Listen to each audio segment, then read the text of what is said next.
Selamat pagi Bapak, Ibu, dan Saudaraku. Senang bisa menyapa saudara hari ini dengan firman Tuhan yang diambil dari Lukas 10 ayat 17-20. Kemudian ke-70 murid itu kembali dengan gembira dan berkata, "Tuhan, juga setan-setan takluk kepada kami demi nama-Mu." Lalu kata Yesus kepada mereka, "Aku melihat iblis jatuh seperti kilat dari langit. Sesungguhnya, Aku telah memberikan kuasa kepada kamu untuk menginjak ular dan kalajengking, dan kuasa untuk menahan kekuatan musuh, sehingga tidak ada yang akan membahayakan kamu. Namun demikian, janganlah bersukacita karena roh-roh itu takluk kepadamu, tetapi bersukacitalah karena namamu ada terdaftar di sorga." Saudaraku, sikap ceria memang membuat hidup lebih menyenangkan dan tentunya membawa sukacita kepada lingkungan kita. Seperti ketika kita bertemu seseorang yang suka tersenyum dan ramah. Saya rasa kita juga akan tersenyum dan ramah karena orang itu. Ada yang bilang sukacita itu menular.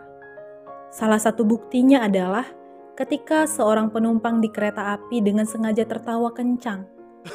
Ternyata satu gerbong kereta yang tadinya diam dan sibuk dengan aktivitas mereka masing-masing, seketika semuanya tertawa. Ataupun ketika kita mendengar suara tertawa, kita juga ikut tertawa ataupun tersenyum setidaknya. Jika tertawa bisa menular ke sekitar kita, begitu juga perasaan-perasaan yang lain. Amarah, kesedihan, yang dirasakan oleh orang lain juga bisa mempengaruhi kita. Inilah mengapa pada akhirnya kita terkadang cenderung meletakkan perasaan kita pada situasi atau momen tertentu. Saat keadaan sedang baik-baik saja, mudah rasanya menjadi orang yang ceria. Namun ketika konflik dan masalah datang menyerang kita, saya rasa banyak di antara kita yang sulit mengelola perasaan kita.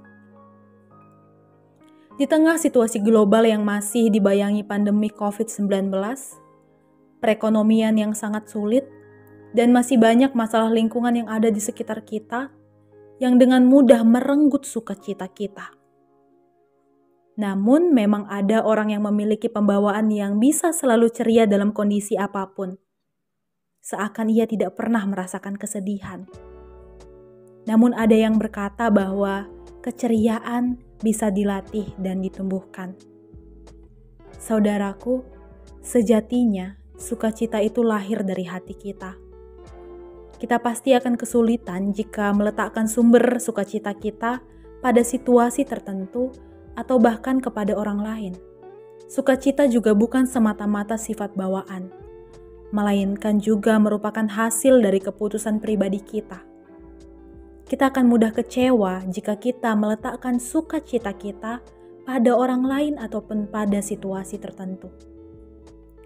Menggantungkan sukacita pada seseorang atau sesuatu adalah sukacita yang bersifat sementara. Saat bisnis lancar, target kita tercapai, kita sehat, keluarga harmonis, kita bahagia. Namun saat keadaan tak sesuai harapan, kita menjadi orang yang murung dan pesimis. Beda halnya juga jika kita bergantung pada sesuatu yang kekal. Seperti yang Yesus katakan kepada para murid ketika para murid berhasil menolong orang dan membuat orang sangat bahagia. Tetapi Yesus mengingatkan mereka dengan berkata, "Namun demikian janganlah bersukacita karena roh-roh itu takluk kepadamu, tetapi bersukacitalah karena namamu ada terdaftar di surga." Lukas 10 ayat 20. Yesus ingin alasan terbesar kita untuk bergembira adalah karena kita telah diselamatkan dan nama kita ada di surga. Surga, itulah kebahagiaan kekal yang perlu senantiasa kita ingat. Kalimat surga yang Yesus gunakan dalam ayat ini berasal dari kata Uranos, yang artinya adalah tempat berdiamnya Tuhan. Tempat di mana kita akan bersama-sama dengan Tuhan. Namun surga itu bukan hanya ada di setelah kematian saja, namun surga juga ada di sini, saat ini, di dunia. khususnya ketika kita mau memberi keputusan untuk merasakan Tuhan dalam kehidupan kita. Ketika kita memutuskan untuk bersuka cita di dalam Tuhan, dalam keadaan apapun. Ketika kita mampu mengelola hati kita dan memberi dampak yang baik kepada sekitar kita. Mari saudaraku, jika kita telah memutuskan hidup bersama dengan Tuhan, maka perasaan apapun, kondisi apapun yang ada di sekitar kita bisa mengelolanya. Jika kita telah memutuskan hidup bersama dengan Tuhan, maka perasaan apa yang ingin kita bagikan ke keluarga kita? Suasana apa yang ingin kita bagikan ke lingkungan kita? Bukankah suasana yang sukacita dan penuh kedamaian?